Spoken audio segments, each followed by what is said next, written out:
Beep. Daz, how about that? I'm blocking you. You're nobody. How about that, Daz? Put this on your Oh, naughty word. YouTube. Okay? Specifically, like, You see that John Lee has demons? Is that more of a Catholic thing? I mean, I believe in demon possession, don't get me wrong. So I think there are people who have literal demons. I've never met one. Wait, you just said that was stupid.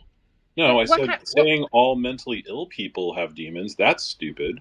And I wouldn't Oh. say that, I wouldn't say that demons always manifest as mental illness. They could manifest as pure evil, you know? But some of them Would you say manifest that- as mental illness? You see that John Lee has demons? I think John Lee probably has demons of a different sort. I think John Lee is a demon. Yeah. If I were going to believe in demons, that would prove it to me, to be honest. Yay, everybody's a theist now. Wait, when you say demons, though, do you switch between metaphorical and literal? Well, in this conversation's context, yes. But Yeah, when I say demons specifically, like, are we going to say actual demons? Yes, I think that there are people who are actually possessed by demons. Like I said, I've never met one. Yeah. But I think that they do exist. Does it manifest as what some would consider a mental illness? Sometimes. Maybe. I mean, I don't know. I only have what I can go on from the New Testament. So, like, you know, those people were profoundly demon possessed, and it was a sign and a wonder when they got cast out. I think that modern demon possession, because, and again, coming from the Christian worldview, part of the strategy of the enemy, which I believe in a literal devil as well, would be to deny that the spiritual exists at all. So you're not going to see demon possession manifested frequently in ways in which we would say it was mental illness. I think that you're going to see maybe demon possession in people that are doing absolute pure acts of evil. That those people could be demon possessed, but I don't know. Like I said, I've never come across one. So John just said Christians can't be possessed by demons. Do you agree with that? So anyone who's possessed by a demon is not actually a Christian? Correct. By definition. Could somebody possessed by a demon pretend to be Christian? Sure, absolutely. Is that because the Holy Spirit will keep them out? Correct, yes, Sadie. Oh my God. I'm not asking you guys to believe it. I'm just saying, you know, I'll answer questions all day long. How do you not say these things and realize that it's like you're talking like witches? Like, I thought you didn't like witches, or like, this sounds like witch shit. Oh, it's Is there a Turing test that you can give to know if somebody's really a demon or really a Christian? No. And Christians, let me also be really clear, Christians cannot cast out demons. That's not a thing either. So, you know, that's also a common charismatic trope. Like Benny Hinn. Yeah. Well, not real. No one is, Benny Hinn is definite. Well, he's definitely real. He's just definitely not real Christian. So there are no, he's not a real Christian? Is he possessed by a demon? That may be so. Yeah, I mean, like, somebody is completely nasty as Benny Hinn. Again, I've never even, I can't say that. I've seen him in person because I'm from Orlando and his church was in Orlando for many years. And so I went and checked out what all the hype was about, to my great consternation. So, but on your view, like, exorcism is going to be like not something that actually is a thing. There are no exorcists. Correct. Yeah. So turning water into wine, walking on water, raising from the dead, exorcising demons, these are all on the same level of what we would call miracles or signs and wonders. So a priest can't do it? You know, channeling the name of the Lord? Whatever. Well, they're not Catholic really Christians. Yeah, correct. But so if someone gets possessed by a demon, there's nothing you can do about it? There's nothing I can do about it. Now, I can tell somebody the gospel, and if they are truly demon possessed, there's nowhere to say in the scripture that that person is still not in control of their faculties or will. And then if they are regenerated by the Holy Spirit and exercise faith, the demon would immediately be excised. Well, so if they're possessed by a demon, but they still have full control over their faculties and will, what is the demon doing? He is pushing them in a certain heat. Well, I don't know if demons have But gender. you just said he had full control over his faculties. So he can't be pushing him to do anything. You can I can make suggestions to you all day long and not violate your will. So that's what they do. They suggest. They're just suggesters. That doesn't seem so bad. Seems like it. I mean, it's, you know, like here's the thing is, like, when the New Testament talks about spiritual warfare, the New Testament is talking about the idea of truth versus a lie. That's what spiritual warfare is that it's the truth versus not truth. That's all it means. Okay, but whispering to someone to do evil, like someone could whisper evil to me all day long, and that doesn't make me more or less likely to do evil. I think the idea is more like the demon is like appealing to your like the side of you that would be amenable to doing wrong. Like, I think it's like a demon on your shoulder type thing. Maybe, I don't know. Chris can correct me.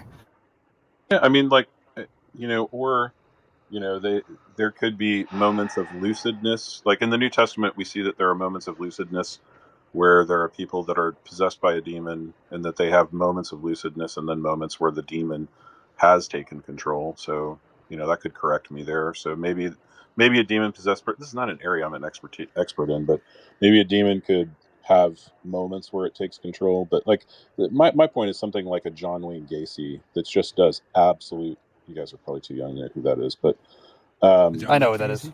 Okay, We're you guys not know who too that is. young. Okay, so sorry, I'm just used to being the old man in every room I go in on Clubhouse. So I'm 50. Plus, true crime is very popular, even with the youngins. Okay, cool. So yeah, I mean, like, to me, somebody like John Wayne Gacy, who murdered I don't know how many boys and men and buried them in his crawl space and did unspeakable acts of evil, that to me would be a candidate for somebody who is demon possessed. You know, and again, I don't know, but you know, seems to me that would be a reasonable conclusion. So if someone does something because they're demon possessed, are they guilty of it, or should we blame the demon? No, they're still responsible for all their actions. Wait, but God isn't responsible. If they weren't in control of themselves, right? They were possessed by a demon. You said sometimes they have moments of lucidity, and other times it seems like the demon's in control. So when the demon's in control, isn't it the demon's fault? It's just using like a meat puppet. No, because I don't think that that type of coercion is real. So, you know, I think that. What does it mean to say he's in control then? I mean, what the fuck are you talking about?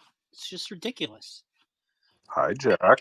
If he's in control, what does that even mean? So in a compatibilist worldview, it would mean that his heart is given over to that type of depravity. I don't understand what compatibilism has to do with it. Well, so if we're talking about instances of free will versus determinism, I would say that there's, again, no such thing as hard determinism, but that if a demon is, you know, in charge of someone's heart and has convinced them in one way or another to cede control or to follow their worst instincts, then that's what I'm talking about. Yeah, but ceding control, what does that mean? Giving yourself over to whatever your depravity is, a la a John Wayne Gacy. Right, so letting them use you as a meat puppet, right, as Josh suggested. Sure, but like, again, I don't think that there's a meat puppet kind of hard determinism going on. I think that you know, there is a changing of your heart, and you can do nothing but what your heart tells you to do. So you know, whatever your heart tells you to do, if it tells you to murder people and do unspeakable acts of evil, then that's what you're going to do. So your heart's in control, not your reason. Well, I would say that your reason is part of the heart, if I'm using that metaphor correctly. I don't know what the seeding control is. Right? Still not clear on what that is. So, like, giving yourself over to something, I mean, right? the whole point of compatibilism is that you're in control even if you're determined. Correct. Right? So I don't see how this is compatibilism if you're saying that he's ceding control. I'm not saying in a hard deterministic fashion. I'm saying I that didn't he's say anything giving about himself hard over. deterministic, right? I'm trying to understand what Okay. seed control even means. All right, well, let's think through it. So ridiculous. Fred Flintstone has like a little angel on his shoulder and a little devil on his shoulder. And then he cedes control to the little devil on his shoulder. And yet somehow he's responsible even though he's not in control. Is it because they joined forces?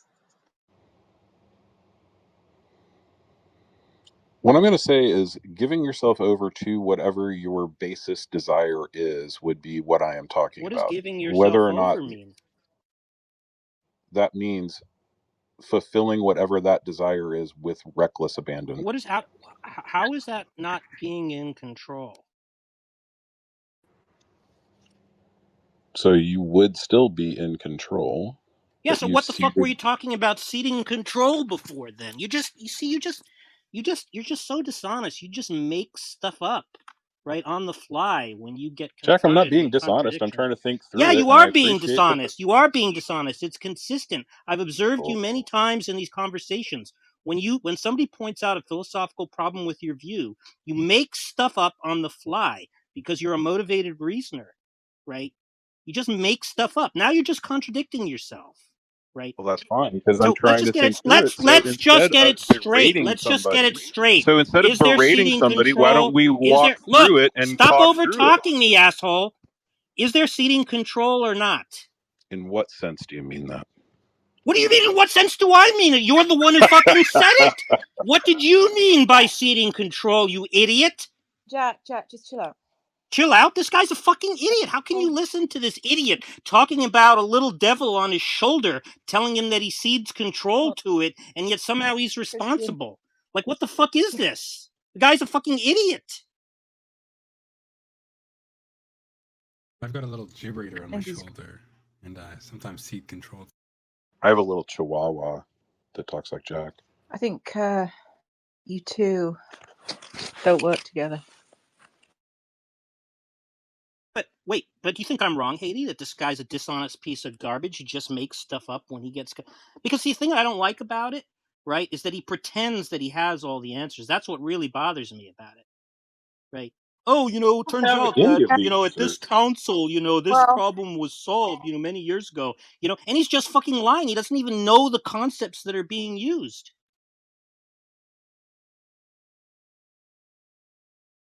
But you heard him say seed control just now, right? And you heard him just contradict himself and say that they didn't cede control, right? So which is it? And then he asked me, what did I mean? As if I was the one who used that term.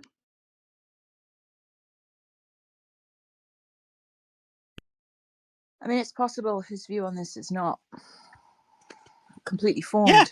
Yeah, but he's not saying that. He's not saying, you know what? I need to think about that. I'm not really sure, what the answer I literally just said that 2 minutes ago. Yeah, so the seeding control thing, right, doesn't make any sense, does it?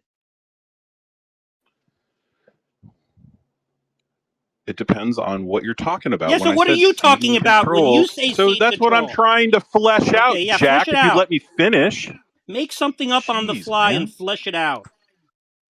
My goodness. All I'm trying to say is that if we give ourselves over to our worst and basest instincts, that's what I meant by I'm asking you what that control. means. What does give over mean?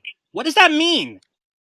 That means to pursue. Does it mean to cede control? Does it mean to cede control, to give over? Yeah, you've ceded control of. Okay, so now you're saying we do cede control.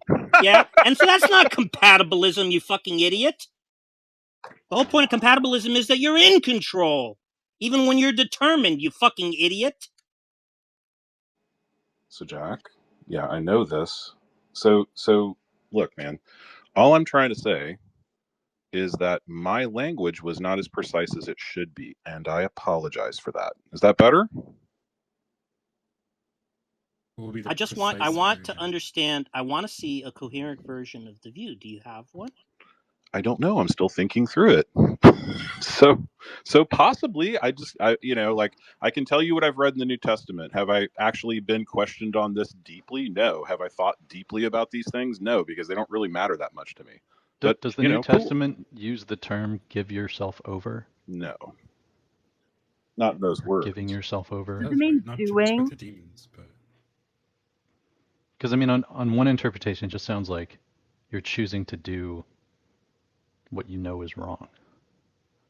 In which case, you're in control. But if, for whatever theological commitments, you're forced to use this term like giving over, well, then you run into some serious problems. So I just don't know where the term giving yourself over comes from. Just think about how crazy it is to think that demon possession is somebody whispering to you with suggestions. It's like something John Lee would come up with.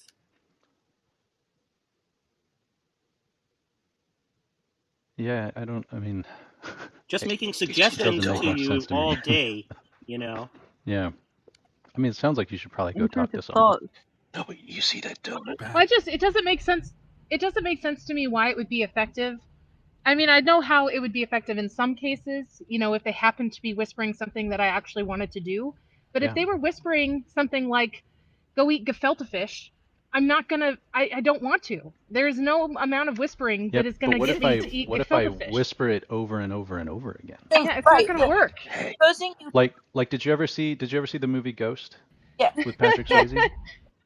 So it's like singing Henry VIII over and over and over until Whoopi Goldberg does what you want. I think Jane is basically just anti-Semitic. I think right. Yes, yeah. That's exactly it. But we can sort of get the angel and the demon, right? You've got, like, say if you're gonna, like, I don't know, like cheat on your wife, right? And then the angel saying don't do it, and the demon saying do it, God, it'll be great. And you kind of want to do it, so you listen to the demon, but that's still you, right? Is that what he means? You see that donut over there? When you say listen to the demon, you mean choose to do that. Yeah, like the demon's telling you it'll be okay. Wouldn't you like that in your belly? Demon's telling you. She'll never find out. Demon's telling you how great it'll be. Herpes isn't really forever. No one really needs to know, and it's not that big a deal. And then the angel's going, no, it's wrong. Oh, you know. Mm-hmm. So is it like that, but perhaps without the angel on the other shoulder? Hey, you see that prostitute over there? I honestly. Bye, Des. Bye.